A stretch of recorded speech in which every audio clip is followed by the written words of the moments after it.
kasih banyak, untuk anugerah-Mu, untuk kasih karunia-Mu, menetapkan kami menjadi milik-Mu, yang menyembah-Mu selama-lamanya, selama-lamanya. Allah terus tolong kami menyembah-Mu selama-lamanya. Kami bersyukur. Terima kasih banyak Tuhan. Terima kasih banyak. Terima kasih banyak. Mari bicara pada kami malam ini. Hamba pun tidak tahu apa yang paling tepat. Ya Tuhan, betapa kami semua memerlukan-Mu. Terima kasih. Firman-Mu adalah kehidupan kami. Tolong kami untuk sungguh-sungguh mendengarkan Engkau berbicara. Kami bersyukur menyambut perkataan-Mu dalam nama Tuhan Yesus Kristus. Haleluya. Amin.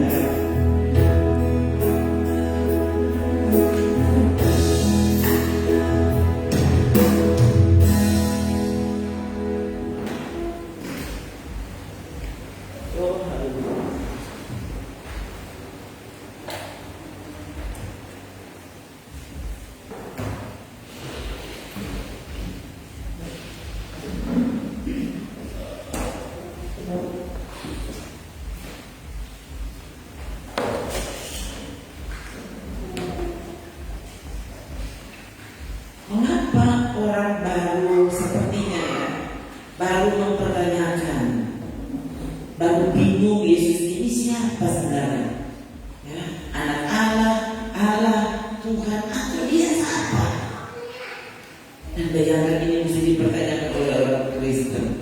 Ya, sebenarnya alasan dari pertanyaan ini satu, karena sebenarnya manusia sekarang kehilangan respect kepada Tuhan. Ya. Jadi sepertinya, ya, kenapa kita mesti setia kepada yang ini? Nah, begitu. Orang jadi mau pertanyakan, sebenarnya Tuhan itu siapa? Tuhan itu di mana? Gitu. Ya.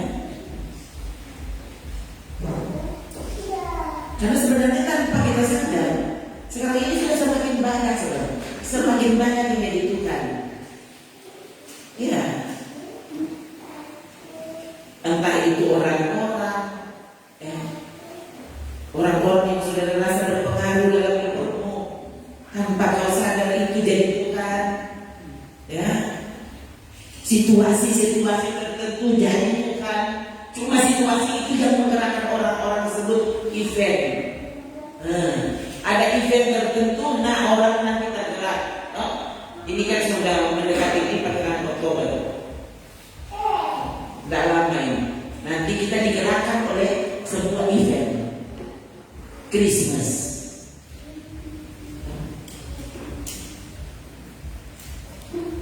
Yesus ada di mana?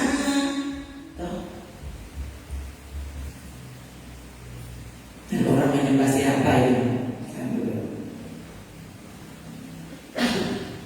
Orang cari duit.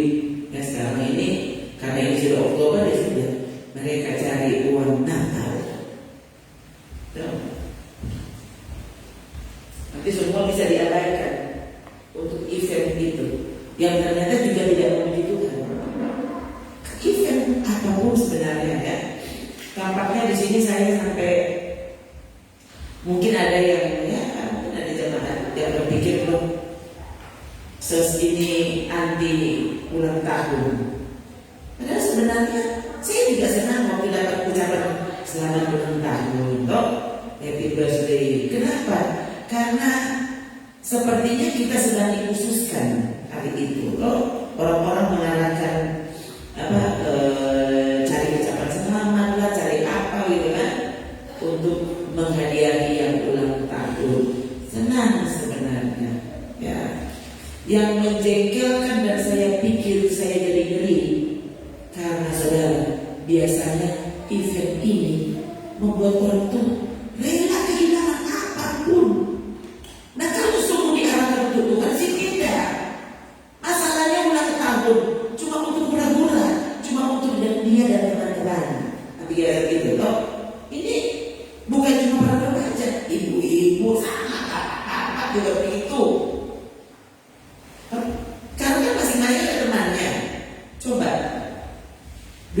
kalau sudah tua, sudah kehilangan teman. Kenapa ya? Sudah, temannya kan sudah tua-tua juga gimana gitu. Sekarang kan karena ada medsos, yang tua-tua kan umum. Oh, usia 60, 70 itu masih reuni. Itu ngapain coba?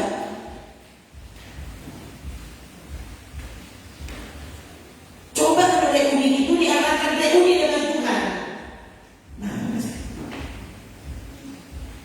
harusnya kan berpikir, kalau 30 bisa mati, 20 bahkan bisa mati, masa 70 tidak bisa mati? Ya kan? Masa 60 tidak bisa mati? Kalau 50 bisa mati, masa 80 tidak bisa mati? Ya, saya mendengar siapa kemarin bahas ada kakek-kakek umur 80 pacaran sama yang umur 20 tahun. Lalu si oma dia tinggalkan. Ya, 80 tahun mau ngapain opa?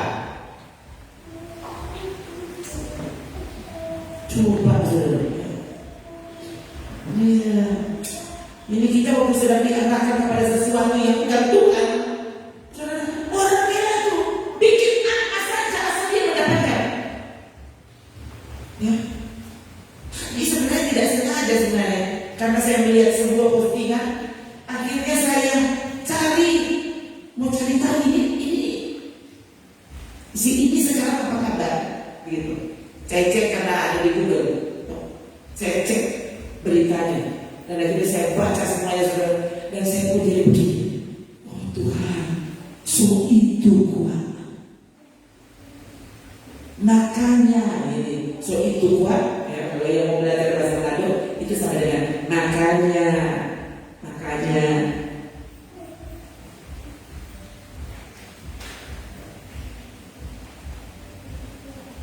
Jangan pernah permainkan Tuhan.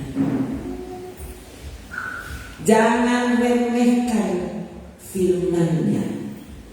Jangan remehkan persekutuan dengannya. Nah, sehingga akhirnya kau tidak sadar kau sedang bertuhankan yang lain.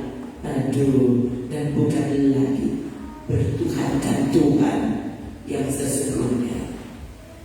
Ingat, Tuhan memberitahu Roh Kudus itu adalah pribadi Allah. Roh Kudus itu apa? Mudah didukakan. Jangan bilang Tuhan perasaan baru. Yang bilang Tuhan bagaimana sih? Baiklah dalam masa kini, pemahaman orang dan itu dibuat lagu soalnya. Ya. Jadi kita sudah tahu, oh ini lagu Hyper Grace. Kau buat apa saja dan kau tetap mencintai. Kau tetap diterima, oke. Kalau dia masih sadar dan minta ampun. Tapi kalau tidak, tidak ada ayat yang mendukungnya.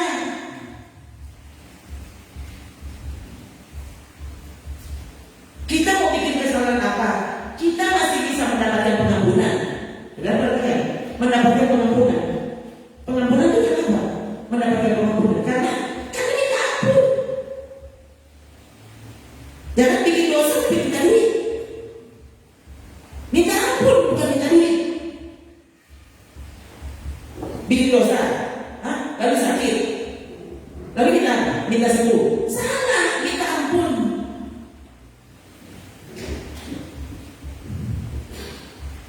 Itu minta ampun dapat pengampunan. Konsekuensi dari pengampunan, konsekuensi dari minta ampun adalah bertobat. Bertobat artinya meninggalkan jalan semula. Jangan bilang kau lagi baru. Kalau kau juga jatuh dalam dosa, artinya bertobat. Saya buktikan kepada saudara selalu Wahyu 2 dan 3. Itu mereka bukan orang belum bertobat tadinya. Itu gereja. Gembala dan jemaat. Itu gereja. Ya. Mereka bahkan sangat giat beribadah. Saya selalu contohkan kepada saudara jemaat Sering saya bilang ini kalau jemaat ini masih ada sekarang, jemaat ini adalah jemaat percontohan, jemaat yang sehat. Sayang sekali Yesus bilang apa? Namun aku mencela engkau, lalu bertobatlah. Loh, gimana sih? Bukankah dia tidak lagi tahu? Nah ini saudara, ini nggak tahu ini. Ini kan ada istilah, nanti kalau saudara dengar nanti bingung lagi, itu apa? Soteriologi. Nah ini orang, ini ilmu teologi tentang keselamatan.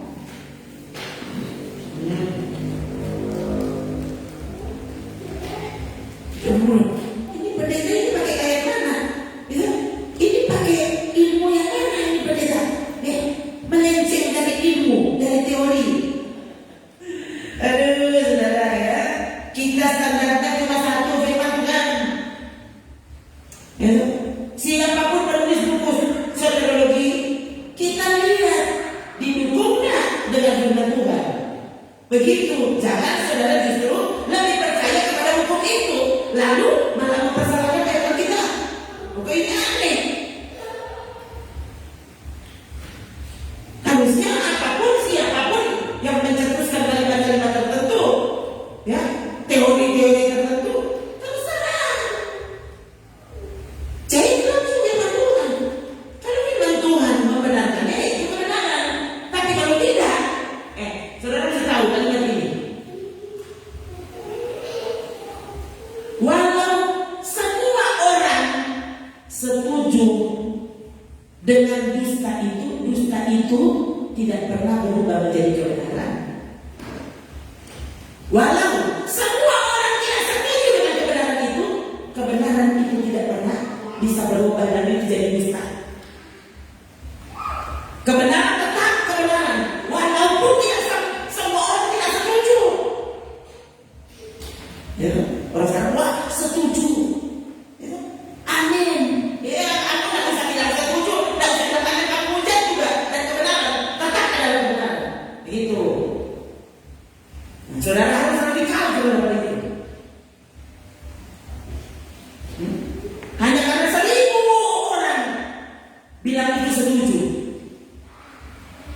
saudara tetap sendiri, ya ampun, semua orang tidak setuju. Akhirnya kan sekarang begitu, karena tidak ada yang mendukung, yang benar ini tampak seperti ketidakbenaran, tampak seperti kesalahan. Kenapa? Karena tidak ada yang mendukung.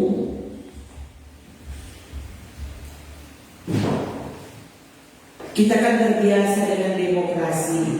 Demokrasi itu apa? Suara terbanyak.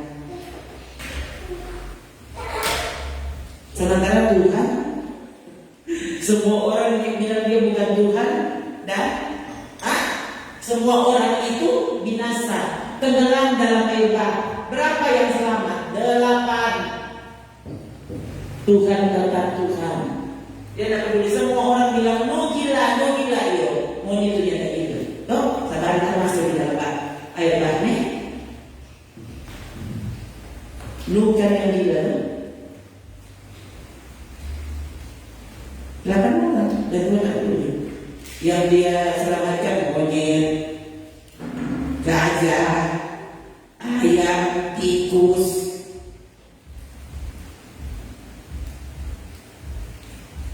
Tidak peduli. Ada wanita cantik dikebuni oleh 1 juta orang, tidak apa-apa. Tuhan tidak tertarik.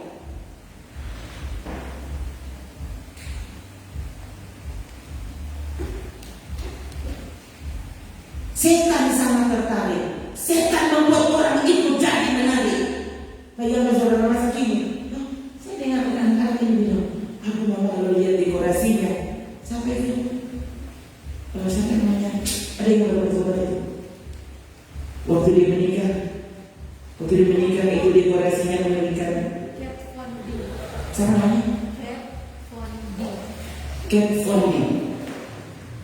Waduh, berarti terpujilah Tuhan, karena kemudian ini pengikut setan ini berulang saudara. jadi dia selain pengikut setan ya pasti lah dia dukun. Ini perempuan kalau saudara lihat muda dan cantik. Muda dan cantik biasanya kan kalau dukun tuh pasti nenek sihir. Nggak ada nona sihir, nggak ada yang nenek sihir.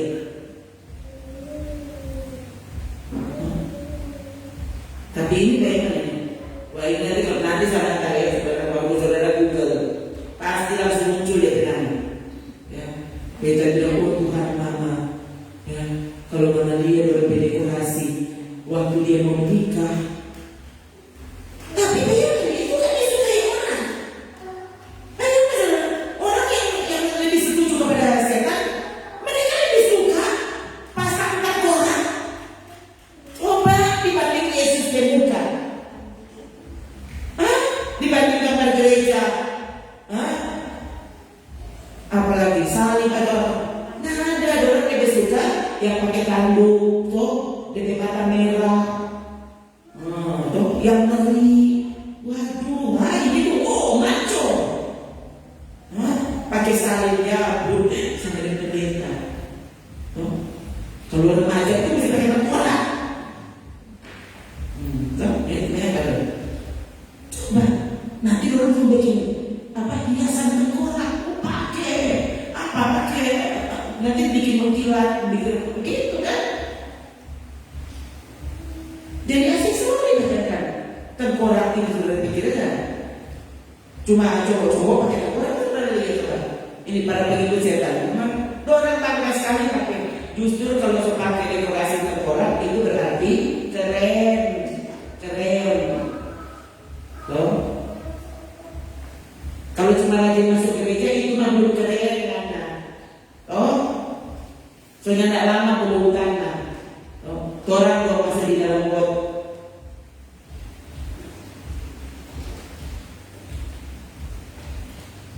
Kalau baru menikahi apa lagu-lagu memuji Tuhan itu belum keren. Sana lagu sampai orang senang loh. Ini dibenarnya apa? Ini do re.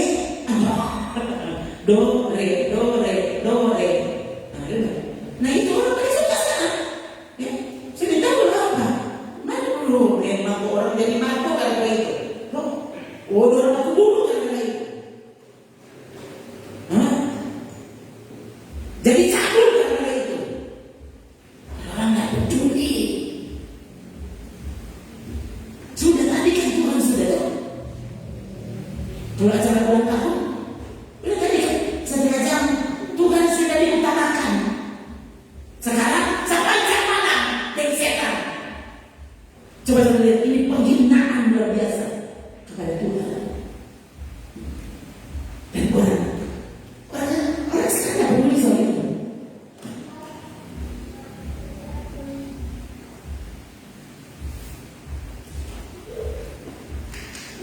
Mereka jadi benci gitu.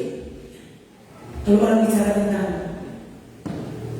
kebenaran, kekudusan firman Tuhan, pada dasarnya manusia tidak mau diatur. Itu. Manusia tidak mau diatur. Bahkan yang buat peraturan melanggar sendiri. Itu manusia.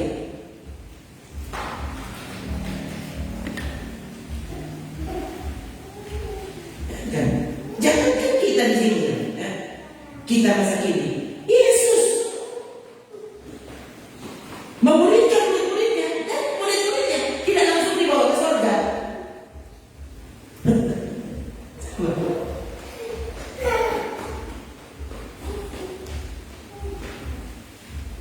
Tiga murid terkemuka, saya mesti bilang terkemuka. Kenapa? Karena mereka untuk event-event tertentu. Yesus membawa ini 3 murid ini. 8 yang lain ditinggalkan, 9 yang lain ditinggalkan.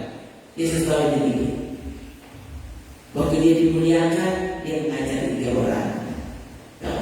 Petrus, Yakobus, Yohanes. Terus tidak lagi tetap mereka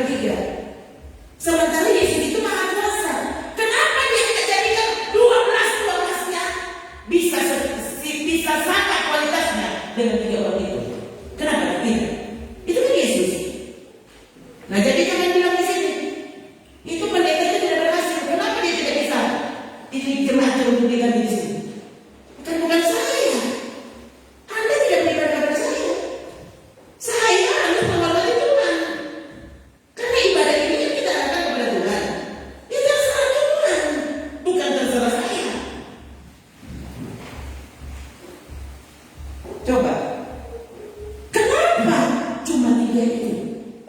Sampai Yesus tidak berpisah dari mereka, cuma 3 itu yang harus dilawan.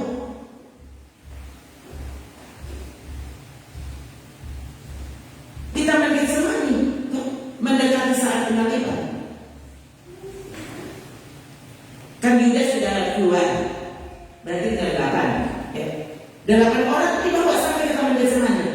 Kemudian Yesus tarik 3 orang, masih agak jauh dari sana lagi. Ayo 3 orang ikut saya. Baru dia bilang, aku seperti mau mati. Kepada 3 orang itu, tidak kepada yang lain. Apakah Yesus gagal kan? Nah, ini kan supaya saudara tahu, di dalam Tuhan ternyata tetap ada tingkatannya. Ini aku boleh buat. Yesus pemimpinnya. Yesus langsung.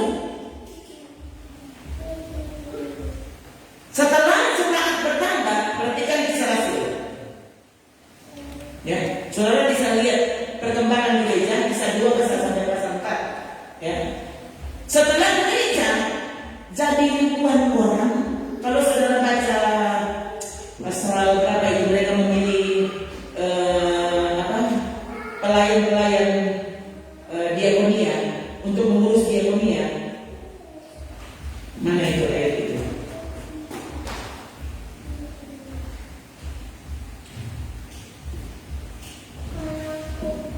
Mereka sampai bilang, kami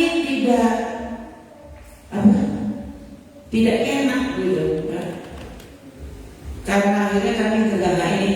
Nih, kami tidak merasa puas. Perhatikan saudara, Kisah Rasul pasal 6 ayat 2. Coba saudara lihat mulai dari ayat pertama. Pada masa itu, ketika jumlah murid makin bertambah, bukan cuma 12.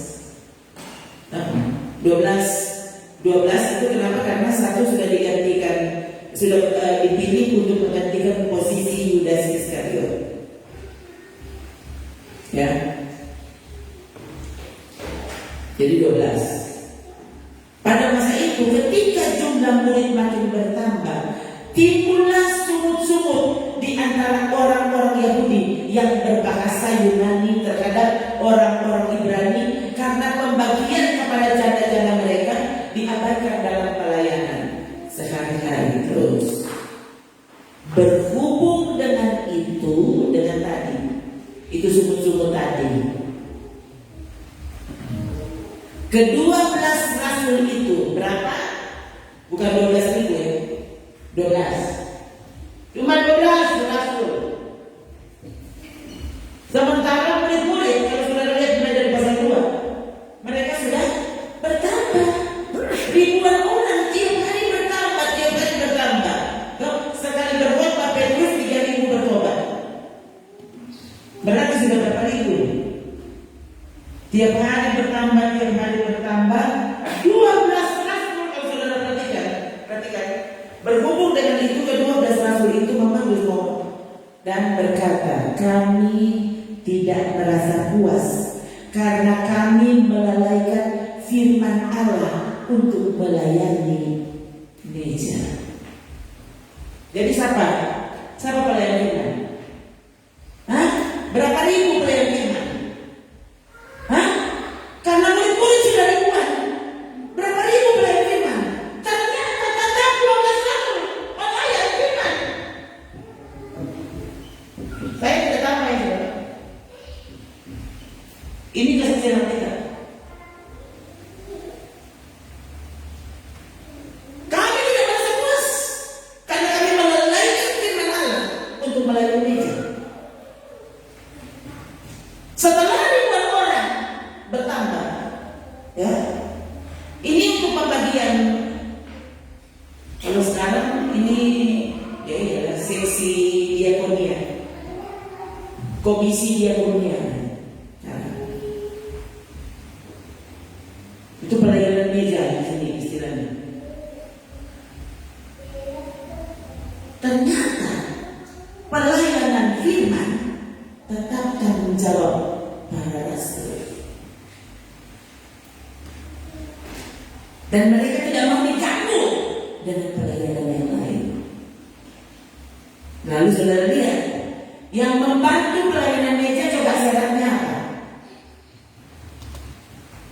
Ini yang saya pikir-pikir. Ayo. Datang kita mau mencontoh siapa? Mencontoh gereja tetangga atau mencontoh gereja yang itu saudara kita? Sekarang orang ada berapa ribu di sini?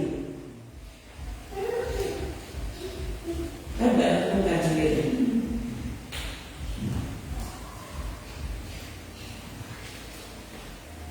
Karena itu saudara-saudara, pilihlah berapa? Orang dari ribuan orang dulu. Pilihlah berapa? Berapa ratus? Nah, pilih 7 seksi diakonia. Pelayan meja. Kalau orang sekarang kan dia mau baroko, dia mau bangako, nah dia banyak boi. Dia ada perusahaan. Dia juga ketua seksi diakonia. Ini dan bekerja sekarang. Oh kasihan Tuhan. Belum tahu dah ambil contoh di mana yang nanti. Dengan ini 3 tercatat pelayanan. Cara dia banyak duit supaya kan dia menyumbang. Jadi dia ketua pembangunan.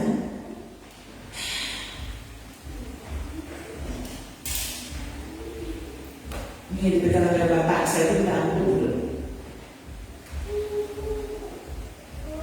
Jemaat 30 semua pelayan firman. Baku ganti. Saya minta ini. Oh Tuhan. Tapi saudara lihat, ini orang-orang yang berbagi diakonia. Saudara perhatikan sama. Pilihlah 7 orang dari antaramu yang apa? 1, terkenal baik. Lalu penuh Roh Kudus, penuh roh dan hikmat. Bukannya semua orang sudah penuh roh? Nah, orang sekarang itu sudah semua orang penuh roh. Ini kan siapa suruh pilih penuh roh? Bukannya semua penuh roh? Nggak usah tulis di sini penuh roh. Kalau semua orang penuh roh,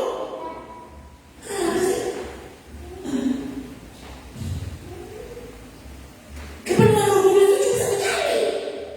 Ini ketika kamu ke Yerusalem. Lalu Roh Kudus yang turun di rumah Kornelius itu kamar loteng sampai ke kamar loteng.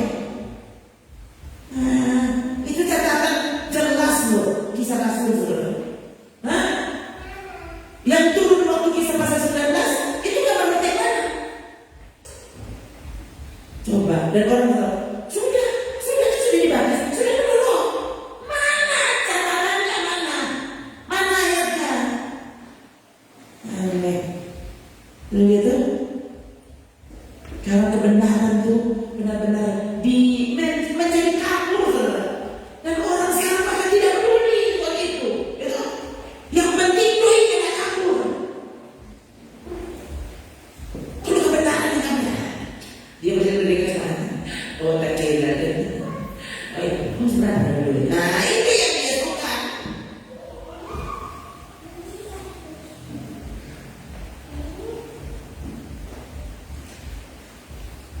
Pasir sekarang. Benarkah kau sedang menyembah Tuhan? Benarkah Yesus adalah Tuhanmu? Benarkah Alkitab adalah firman yang kau kasihi?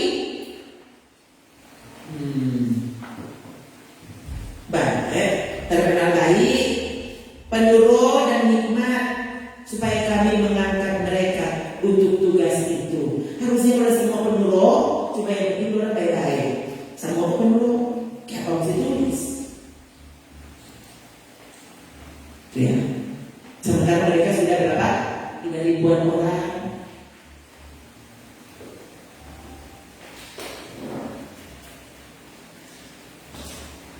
Seksi tari-tarian, seksi lagu rendah, lagu tinggi, ada sama.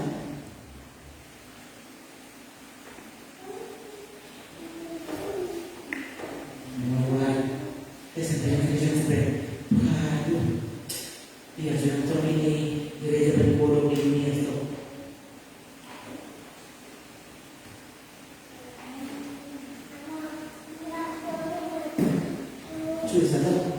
Sulit waktu kita mau mencocokkan diri dengan Tuhan. Sulit. Nggak usah saudara bilang saya tahu.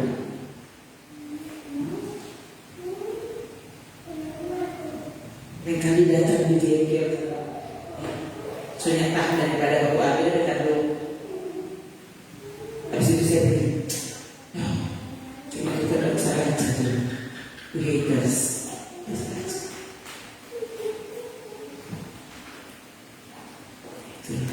Yang kali saya sebenarnya tidak buka. Jadi itu yang kali kalau saudara tunggu, kenapa tante yang tidak pernah balas? Ini tidak jangan buka saudara. Yang aja buka.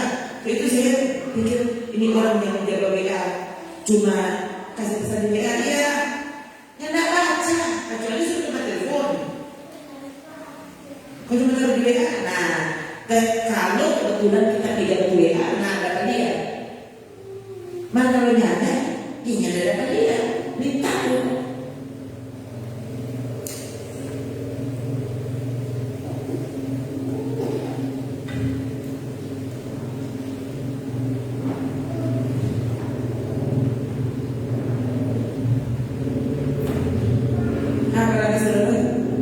Setelah saya semakin merenungkan ini, Tuhan, bagaimana kalau kita mati sekarang?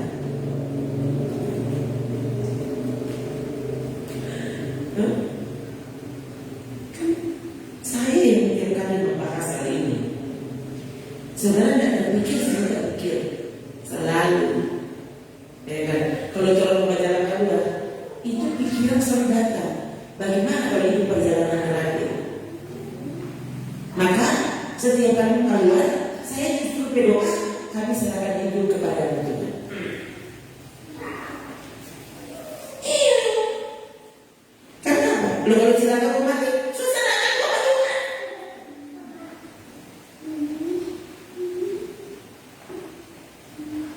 Tuh, ini sudah minta betul. Mau ibadah, serahkan diri kepada Tuhan. Mau Al-Quran, serahkan hidup ini dalam tangan Tuhan. Tolong sepanjang hari. Ya, sampai kamu tahu. Habis dari sini kaki berkenaan, kaki di Tomohon, kaki di Nado, kamu tahu. Berapa kali sampai tapi ada di atas ini. Itu perjalanan. Tidak tahu. Maka yang paling tepat serahkan hidup kepada Tuhan. Nah orang sekarang serahkan kepada Tuhan langsung mati gitu. Siapa nih kalau mati? Gimana sih? Apa saudara anggap firman Tuhan itu bohong? Waktu dia bilang apa? Sungguh kata roh. Oh, 14 kan? Sungguh kata roh. Mereka berbahagia yang mati. Bagaimana? Jadi kau anggap firman Tuhan berbohong? Firman Tuhan ini benar berbahagia. Kalau orang kaya yang berbahagia sama orang.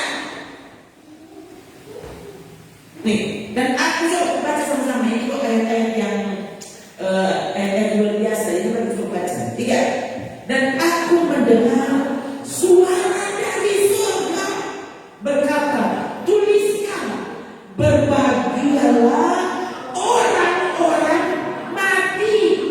Bahagia yang mati, saudara. Stop berpikir, Tuhan kasihan dia mati, ya salah.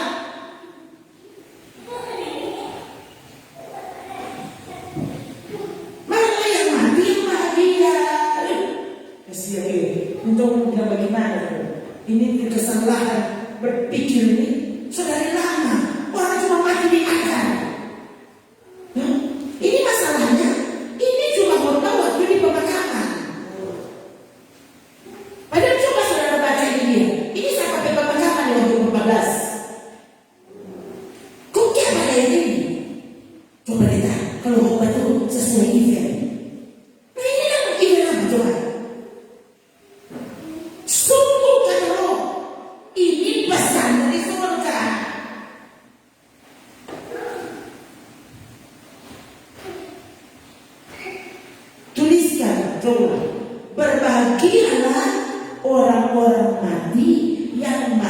dalam Tuhan. So itu pastikan dirimu ada dalam Tuhan. Maka kematian bahagia. Sejak sekarang ini. Lalu sungguh kata roh. Sungguh kata roh. Sana roh besar. Maksudnya roh kudus. Ini kan suara dari surga. Sungguh kata roh.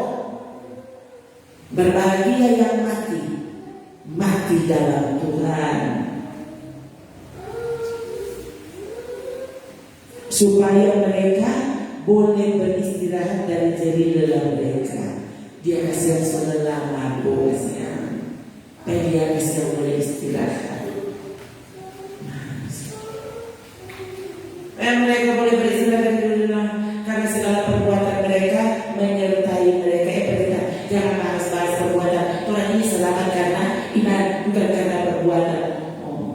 Kok ini dan suara dari mana?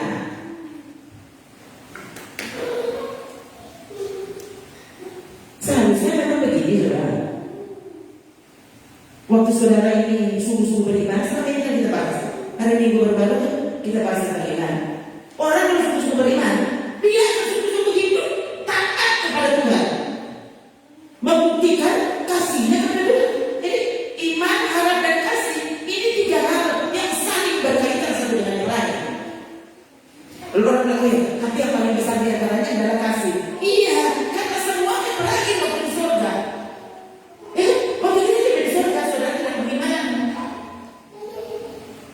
Mengapa bilang kasih yang terbesar? Kenapa? Karena kasih tidak berkesudahan.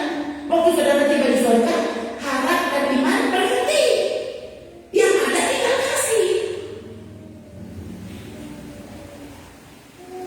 Tapi kau tidak mungkin mengasihi dengan benar seperti perintah Tuhan kalau engkau tidak punya iman. Nah, kalau saudara punya iman, lalu ditanya kau tidak punya kasih, loh berarti kau tidak beriman. Itu kan pelajarannya benar. Jadi dia cuma punya iman, dia masih belum ada kasih. Nah, dia berarti belum punya iman. Ini dari kami dengan Tuhan, saudara. Tapi kalau kau sungguh punya iman, saudara akan rasa, tidak usah ada orang yang bilang, saudara akan rasa mesti mengasihi. Tahu, saudara akan rasa. Tuh, masa kalah Pak orang yang bukan Kristen.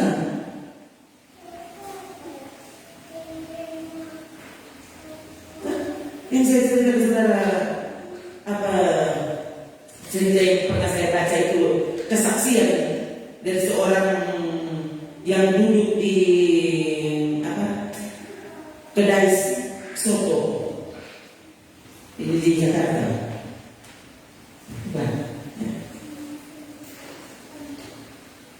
Tempat jualan soto di pinggir jalan di Jakarta sana. Menurut keterangan di situ sih ada, padahal ada alamat, saya lupa saja. So berapa tahun yang lalu soalnya. Ya, saya baca cerita itu. Itu dia tulis di medsos. Ya. Karena dia mau pulang kantor dan jalan sangat macet, terpaksa dia mampir di tempat jualan soto. Di situ sambil menunggu macet terurai. Disitulah dia menyaksikan peristiwa ini. Dia sementara duduk, lalu ada ibu-ibu datang dengan dua anak. Lalu dia katakan, ini kan cuma warung kecil, ya, warung makan kecil. Jadi yang tulis juga ibu-ibu tuh. Ibu-ibu ini dengar percakapan ibu-ibu yang bawa dua anak tadi. Dia bilang ke pemilik warung soto tadi, ya, kalau tidak salah 10.000. Dia tanya, Pak, berapa satu mangkok soto? 10.000. Boleh tidak, Pak? Saya beli satu mangkok, tapi boleh tidak tambah 2 kuahnya aja? Karena uang saya cuma 10.000. 10.000. Oh, si bapak pemilik warung ini langsung mengiyakan, silakan Bu, duduk saja. Lalu ini ibu yang menulis, dia lihat ini bapak pemilik warung datang dengan 3 mangkok soto. Lah, si ibu takut, dia pikir wah ini bapak salah dengar mungkin. Pak, sudah Pak, saya cuma sudah simpan saja uang ibu. Tidak apa-apa, ini saya buat makan saja, makan ibu dan anak-anak makan. Ini dia beri, bayangkan saudara. Jadi 3 mangkok soto penuh kasih ke orang yang tidak punya duit itu. Nah, ibu yang kemudian lihat, dia jadi waduh, ternyata dunia ini masih ada orang yang memperhatikan orang lain. Rasanya saya ingin tanya, masuk gereja di mana? Itu kan sesuai apa? Saudara, ya. Kadang-kadang saya tidak ada pertanyaan lain. Kalau lihat di model kalau ada masuk gereja di mana? Nanti berarti lagi, main ibu ini dia. Iya saudara. Jadi kali misalnya, kan dikasih, karena saudara cerita, langsung tanya, masuk gereja di mana? Kamu saudara tidak takut, ya? Bagaimana saudara bisa kemudian menyampaikan firman Tuhan? Bisa bersaksi? Yang mau tanya masuk gereja di mana? Atau kan begitu kan zaman sekarang. Nah, kenapa orang mau pulang gereja? Aduh hebat sekali, dan tidak merasa dilakukan. Nah, atau sudah mulai tadi dulu firman Tuhan tadi di kota. Mana sih?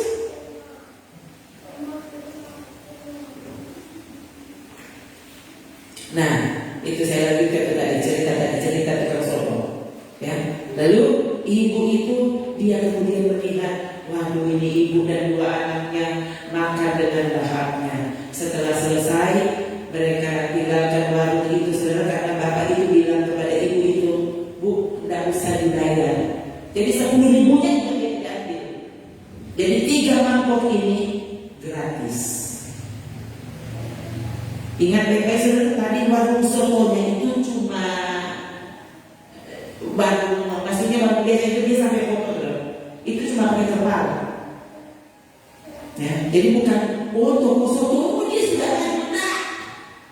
Jadi berarti pemilik sotonya juga miskin. Bukan orang kaya. Kasih 3 mangkok gratis. 3 mangkok lo kalau 1 masih masuk akal, kalau 3 mangkok, ya. Lalu yang duduk di situ cuma beberapa orang. Lalu dia bilang, ini ibu yang menulis, dia bilang tiba-tiba dari tadi dia lihat ada seorang pemuda yang duduk di pojokan, sudah dari tadi dia selesai makan, tapi dia belum beranjak pergi. Setelah ibu dan 2 anaknya pergi, dia bilang, saya lihat kemudian pemuda yang tadi itu dia berdiri lalu membayar kepada bapak pemilik soto itu, ya. Dia bayar 100.000 rupiah. Lalu bapak itu sibuk mencari kembalian. Dia terkejut karena pemuda itu sementara menghidupkan motornya, semua bikin. Lalu bapak itu bilang, mas, tunggu, ini uang kembalian yang rendah, Pak. Itu bayar 3 mangkok, mas, 3 mangkok soto yang tadi. Ya, loh, lalu bapak itu bilang gini, oh iya, tapi ini masih lebih. Nah, apa itu untuk bapak aja? Lalu dia bilang begini, waduh, kalau Anda lihat penampilan dari pemuda tadi, Anda pasti tidak pernah akan menyangka. Anda pasti akan salah sangka. Anda berpikir pasti dia tidak punya kasih. Dan ternyata dia adalah orang yang sangat mengasihi. Jadi dia mengasihi ibu dan 2 anak tadi, termasuk dia mengasihi pemilik kedai soto tadi. Untuk bapak aja, ya. Jadi ibu yang menulis di medsos ini kemudian foto tempat itu, saudara. Dia tuliskan peristiwa hari itu, dia foto dan dia tulis alamat dari tempat soto itu. Lalu saya baca, katanya menurut berita, sejak hari itu tempat itu dikunjungi orang banyak hendak menyaksikan bapak tukang soto yang baik hati. Gereja mana dia? Kalau saya kata orang malu, maksudnya punya iman, tapi kalau tidak dikasih, bohong. Iman tanpa kasih kan mati. Ya kamu saya bilang. Jadi artinya waktu kau punya iman dan tidak punya kasih, kau tidak punya iman. Mati. Gimana sih? Iman tanpa kasih tidak ada. Itu mati. Jadi orang yang punya iman tanpa kasih, ya kau tidak punya iman. Tidak bisa bingung waktu saya bilang seperti itu.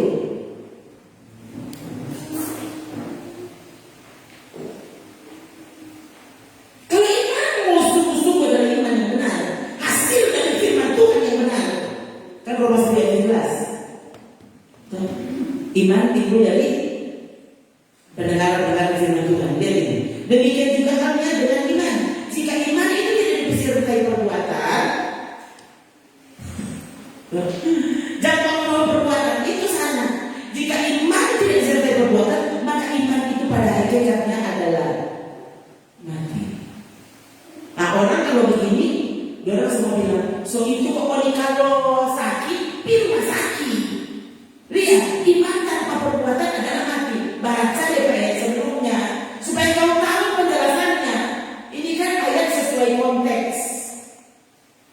Jangan sembarang copot lalu ikuti kemauanmu. Ternyata keterangan di atas perbuatan sana tentang perbuatan kasih. Jadi sekali lagi firman Tuhan tidak pernah ditemukan bertentangan.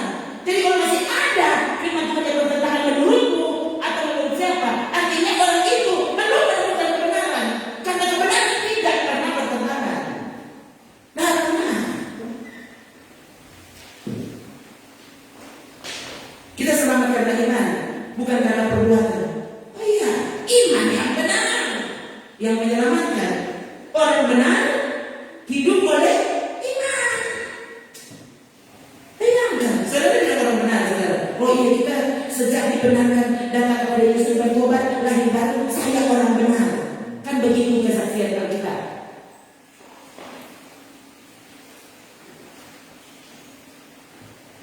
Orangku yang benar hidup oleh iman. Setelah bicara iman, aduh, orang masih kurang iman.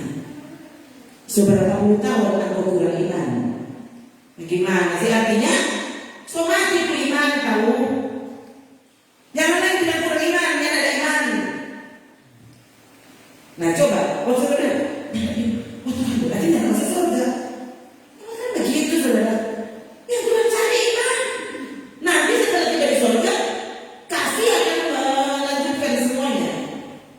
Tapi ini sampai di surga, kau tidak punya iman. Ini yang masuk surga.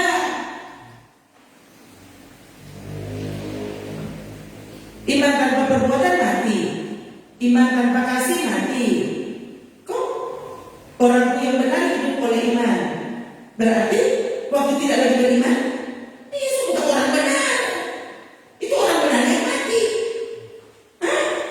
Cuma dia nafas yang berputus. Tapi itu orang benar yang mati. Sekali lagi ini kesaksian Alkitab, bukan mau-maunya pendeta Rona.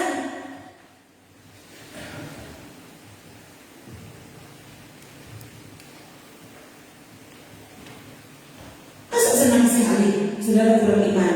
Dari dulu sampai sekarang kurang iman. Dari dulu sampai sekarang lemah iman. Kok kepo apa menjadi kuat dan iman? Hah? Banyak orang memikirkan mengapa? Supaya imanmu terasah, supaya imanmu makin teguh.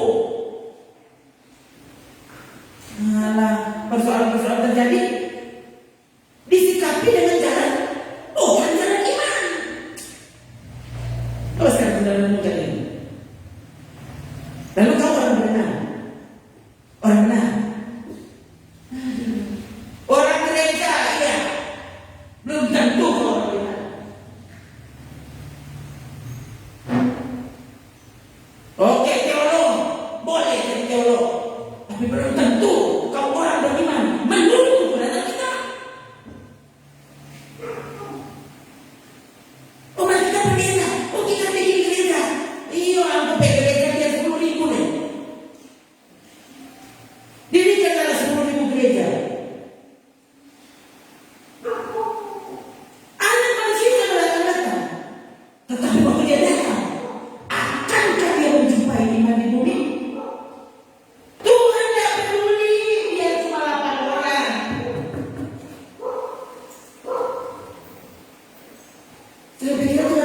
sekali kehilangan 8 miliar orang.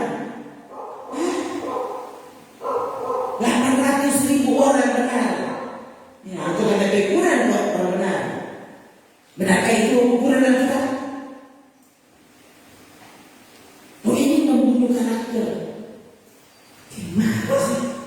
Kan karaktermu tidak benar, ya kan bunuh.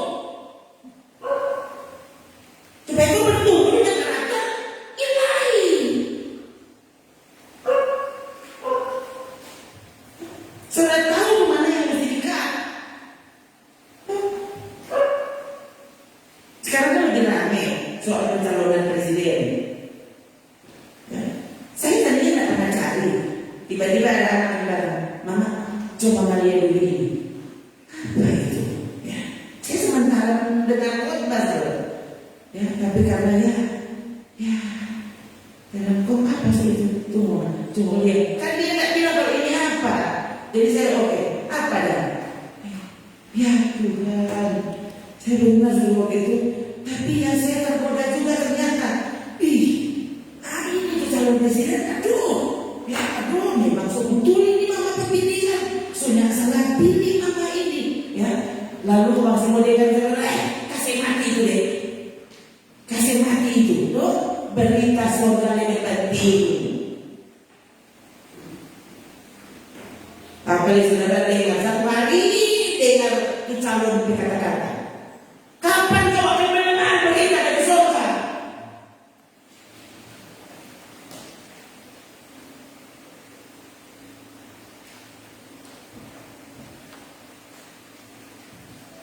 Jadi saya kan ada waktu saya menjawab orang ke komentar atau apa gitu, ya.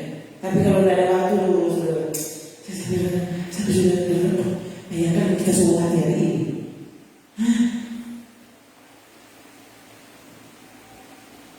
Kok sedikit apa? Coba ya, tadi ya. Apa tadi? Sungguh perbuatan mereka menyertai orang itu. Jangan takut. Orang benar yang sungguh-sungguh beriman, punya kasih, berharap kepada Tuhan, dia tidak takut mati. Kalau ya sekali lagi tadi itu 7 tadi pilih, ya. 7 tadi bayangkan dari ribuan orang cuma 7 dipilih. Lalu 7 ini mesti memenuhi syarat baik, terkenal baik, baru penuh roh dan hikmah. Itu syaratnya. Lalu kalau saudara nanti baca, ya, peristiwa selanjutnya, saudara akan lihat salah satu yang terpilih namanya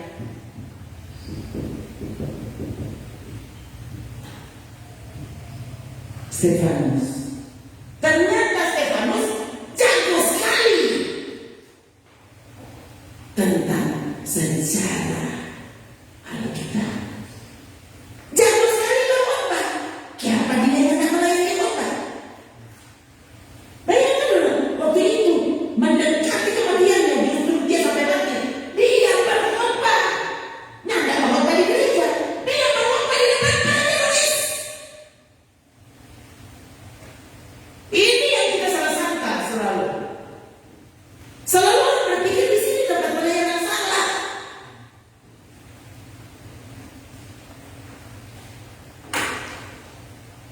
Stefanus dulu cuma tukang atur beras zakat. Bukan berarti dia tidak bisa bicara. Dia menurut, dia bisa menyampaikan firman Tuhan. Menyampaikan firman Tuhan itu apa? Lihat itu. Di depan orang-orang yang kemudian merajam dia dengan batu. Dan tetap di sana dia bilang apa? Stefanus kemudian bilang, aku melihat langit terbuka, sungguh anak Allah berdiri di sebelah kanan Allah. Mana pasal 7? Itu pasal 6 ayat terakhir.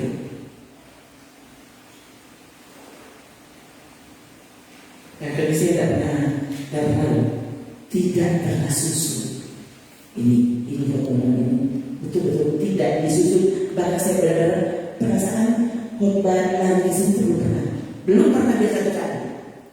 Saya tadi bukan ini kalau Roh Kudus yang susun di khotbah, saudara harusnya kau bayangkan Tuhan kau.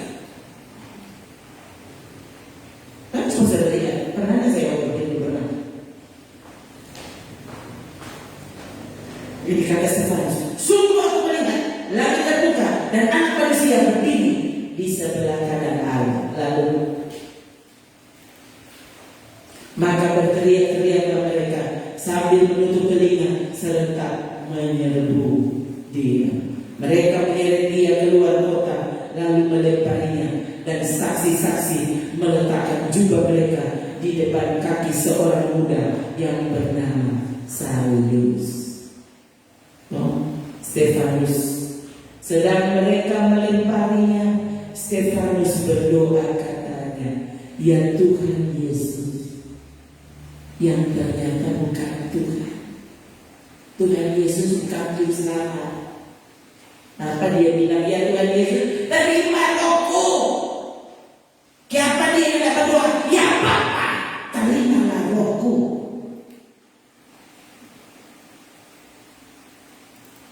Ingat, Stefanus langsung belajar dari murid-murid yang langsung mendengar perkataan Yesus.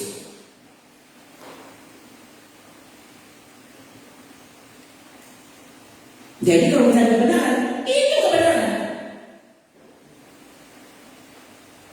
Mengapa Stefanus berdoa begini? Ya, dia berarti dia tahu inilah kebenaran. Ya Tuhan Yesus, terima rohku. Tadi pada dia bilang tadi, aku melihat langit terbuka, lalu anak Allah berdiri di sebelah kanan Allah. Artinya ada di situ ada Bapa. Kenapa dia tidak langsung berdoa kepada Bapa?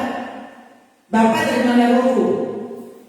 Sementara ada orang bilang, ada teologi yang paling pintar itu yang bilang kalau mereka tidak pernah berdoa kepada Yesus. Itu dan apa? Ini adalah contoh Kisah Rasul pasal 7 ayat 59. Ada yang beda ayat. Ini bukan pendengaran Nabi Muhammad. Ini Kisah Para Rasul pasal 7 ayat 59. Stefanus murid langsung dari Petrus dan kawan-kawan. Dan ternyata Stefanus berdoa kepada Tuhan Yesus yang bukan Tuhan tuh. Nah, kasih.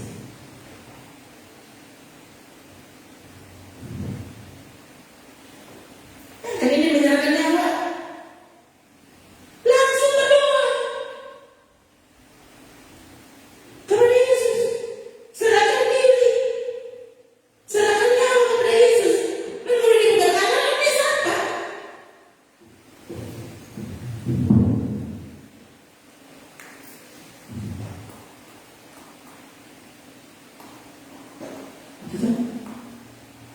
Bisa lihat. Jadi semua ada dasarnya, ya. Kita ini melakukan ibadah di sini dan pemahaman kita selama ini itu bukan tanpa dasar. Ya, sekali lagi dasar teologi saya cuma satu, Alkitab.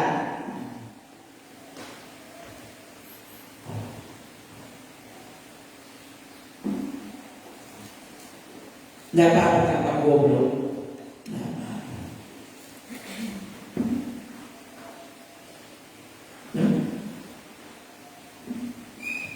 Lagi sudah kami dalam hati, tidak peduli siapa yang tidak menyukaimu. Selama Yesus menyukaimu, selama Yesus mengasihimu, harusnya kau aman. Kenapa mati masuk surga? Itu pasti. No? Keselamatanmu pasti. Waktu kau sungguh-sungguh menjadi seperti yang firman Tuhan atur. Ya, apalagi yang kita dapat malam ini. No? Pendoro, tidak semua orang pendoro. Siapa yang disuruh bertobat? Loh, Semua orang yang melakukan kesalahan disuruh bertobat. Siapa yang bisa melakukan kesalahan? Siapa saja. Siapapun bisa melakukan kesalahan. Setiap kali kamu melakukan kesalahan, minta ampun. Setelah minta ampun, bertobat. Apa itu bertobat? Berhenti melakukannya. Nah. Jadi kalau kesalahan yang dibilang di sini, artinya saudara waktu bertobat, kamu berjalan ke sana. Jangan setelah bertobat tinggal di sini, di sekitar sini. Ini mah bukan bertobat. Yang namanya bertobat, berbalik arah. Lalu saudara menghadap sini, melakukan dosa. Setelah kau bertobat, kau balik belakang. Lalu jangan tinggal di situ, lari. Itu kan namanya bertobat. Kalau kau tidak melakukannya, artinya bertobat kembali.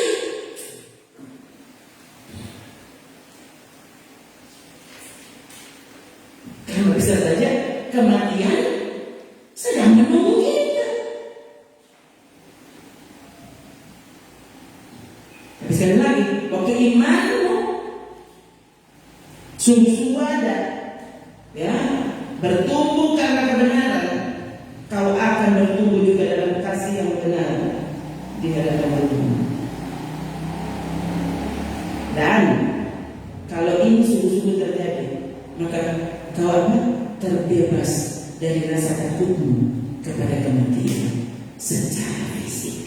Ya, kalau masih takut mati secara fisik, harusnya bertobat sekarang. Kenapa? Karena berarti ada salah dalam dirimu. Berarti imanmu tidak benar. Dan kalau imanmu tidak benar, pengenalanmu tentu tidak benar. Siapapun nanti. Kalau iman, pengenalan Tuhan tidak benar, lalu berpikir, so itu aku mati. Kenapa? Karena tidak kenal Tuhan.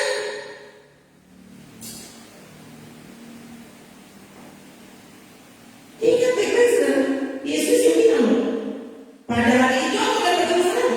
Untuk kamu mau berkata, aku tidak mengenalmu. Akan begitu.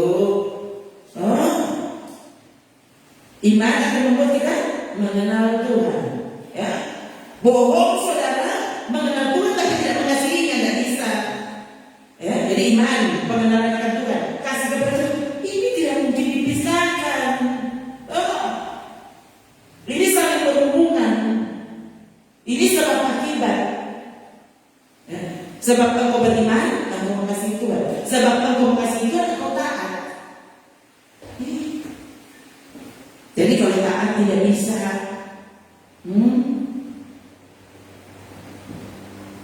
tidak mengasihi, tidak punya kasih, ya tidak punya iman pasti.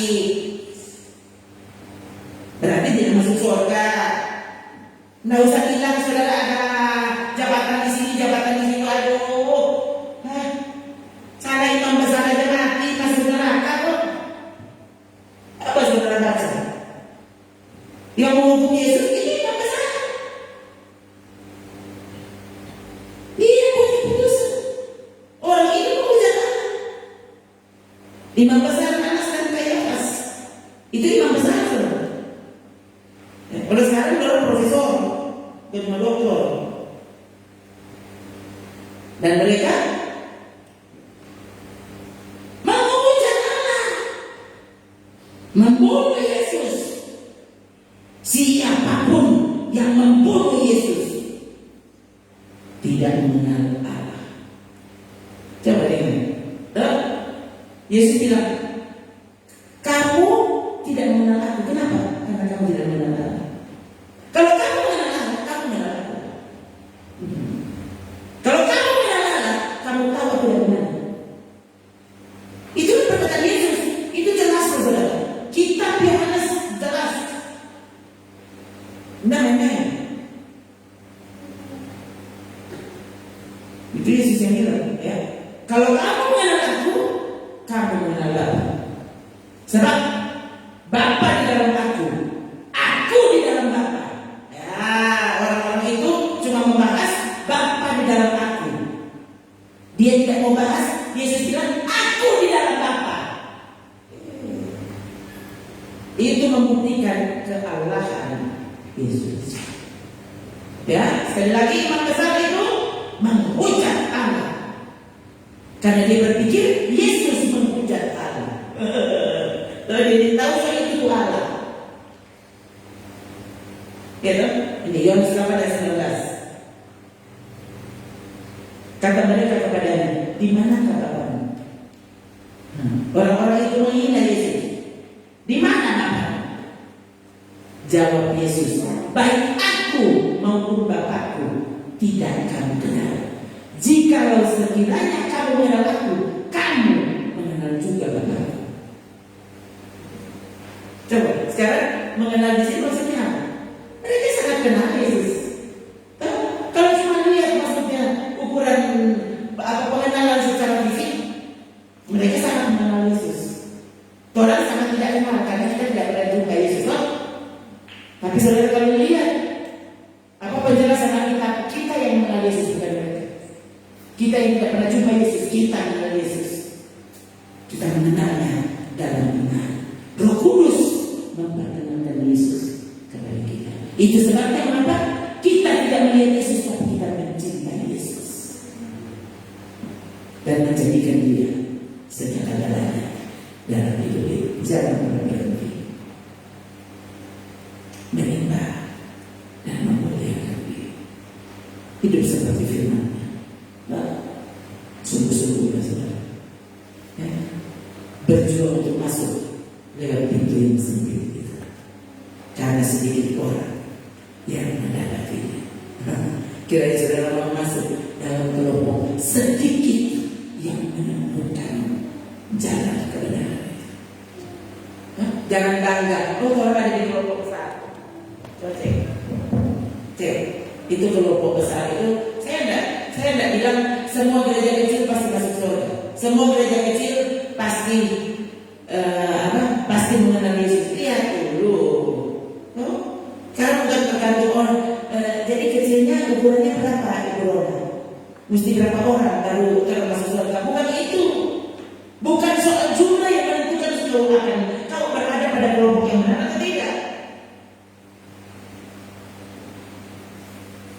Tapi kalau saudara cuma tertumpu kepada ukuran yang dipakai manusia, selalu yang paling banyak pakai paling benar,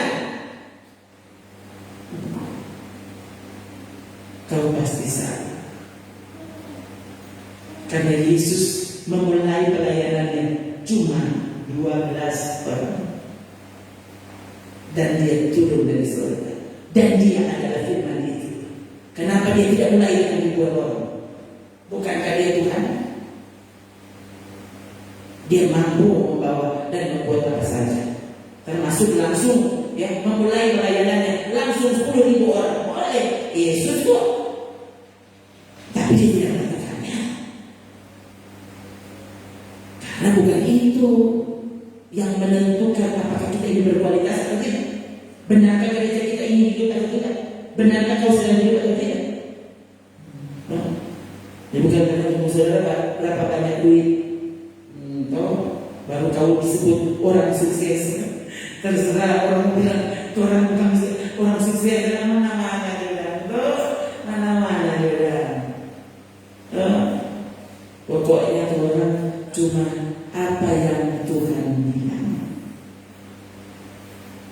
Jadi kita ditertawakan dapat. Yesus bukan cuma ditertawakan dibunuh, Paulus bukan cuma ditertawakan dibunuh, Petrus bukan cuma ditertawakan dibunuh. Terus saudara bilang sama lagi. Ya, jadi kalau cuma saudara ditertawakan, ya ampun, jangankan ditertawakan, dibunuh. Biarlah kau mati di dalam Tuhan, mati di dalam iman, mati di dalam mengasihi Tuhan. Maka sungguh kata Roh, berbahagialah orang itu. Gitu ya. Jadi kalau saudara tugas Tuhan semua bukan orang bunuh diri. Itu saudara, saya bilang ke saudara, ya sekarang saya tambah lagi ini kali kalimat yang saya dalam doa. Tuhan, jangan biarkan aku dipaksa untuk mati. Tolonglah kamu untuk mati dalam keadaan rindu karena mengasihi. Tolonglah aku. Itu doa saya. Jadi jangan mati karena terpaksa ya. Karena saya ada pilihan lain dengan mati. Bukan begitu. Matilah dalam keadaan rindu. Sungguh kata Roh. Bayangkan ini Roh Kudus yang bilang harus pakai kata sungguh lagi, supaya orang tahu kalau ini benar-benar benar. Orang mesti tahu kematian di dalam Tuhan. Aduh, sungguh kata Roh berbahagia. Oh Tuhan, dibawa apa bahagia. Nah gitu lah. Ya, seseorang rasa mati. Oh Tuhan, kasihan. Dia kok benar-benar mati. Dia benar mati terus kok. Jadi ya besok mati. Dia kan ya begitu tuh. Orang kan kalau selalu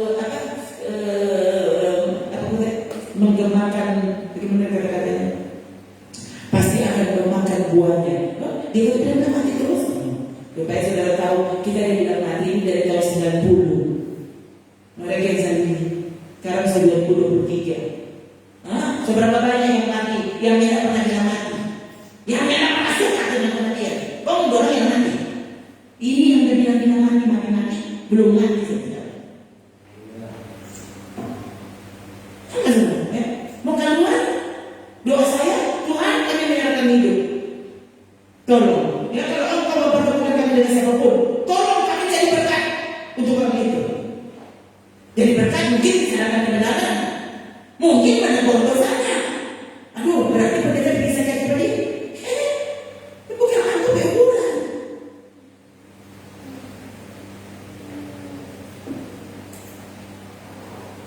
Kebenaran bisa diberitahu. Begitu saudara. Ini yang aku dengar benar sudah. Ada yang tahu. Apa? Jiwamu tak lepas, bukan kebebasan. Ini tahu kok. Itu kan. Jadi saya cuma memberitahu kepada orang yang bersedia. Bersedia mana? Yang tidak bersedia mana? Ya sudah. Kamu berurusan Tuhan nanti. Bukan saya berurusan. Kamu bukan urusan Tuhan. Urus diri sendiri. Hati-hati. Jangan sampai Tuhan mencoret kamu dari bukunya. Masa ini pendeta ini? Kita kira. Jangan sampai namamu terhapus. Bagaimana kita bagaimana sih? Orang belum. Bisa kami orang diselamatkan sudah pasti selamat. Apa? Siapa menang dia akan dikenakan pakaian putih demikian. Aku tidak akan apa? Ini yang bilang Yesus. Aku tidak akan menghapus namanya. Artinya kalau mereka tidak menang, dihapus namanya. Oh, kasihan.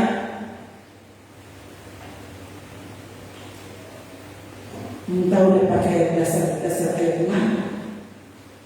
Itu sudah hati-hati ya. Hati-hati sekali lagi.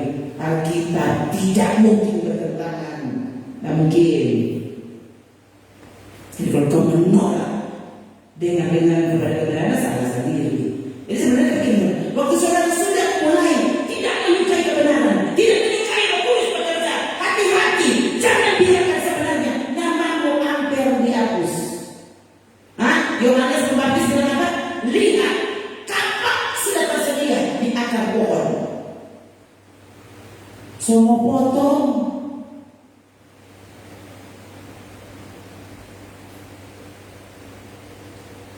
Jangan biarkan akar pohon, artinya pohon itu sudah bertumbuh besar. Waktu pohon itu tidak bertumbuh, tidak berbuah seperti apa yang diharapkan Tuhan. Kapak sudah tersedia untuk memotong, menebang pohon itu, dibuang ke dalam api. Itu yang otomatis.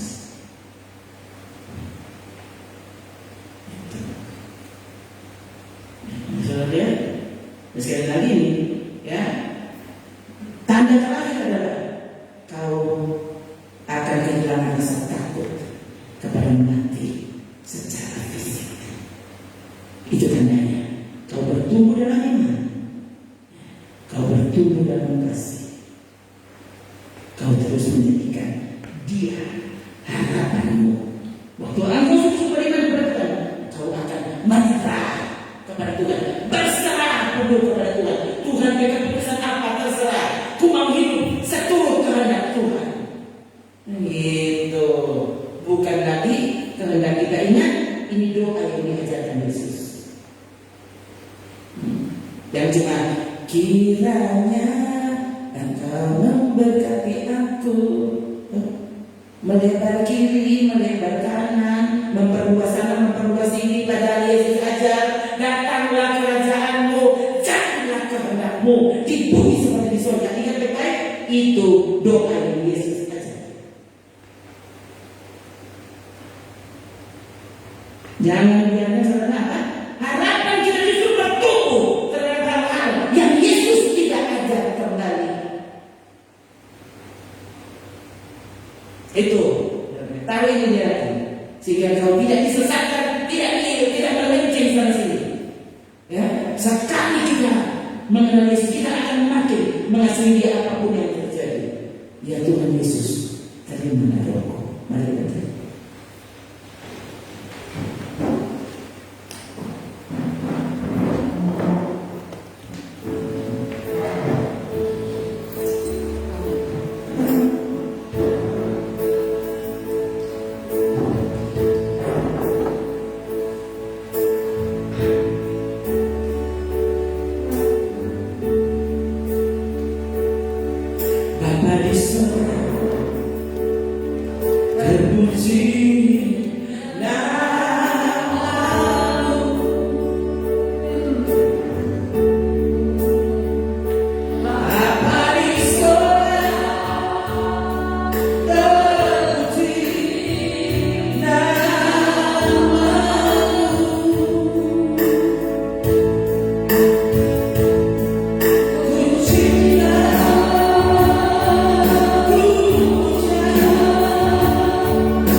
Firman-Mu terus merajai hidup kami, sehingga kami tidak lagi hidup mengikuti kata hati kami, tapi kami menjadikan Engkau Tuhan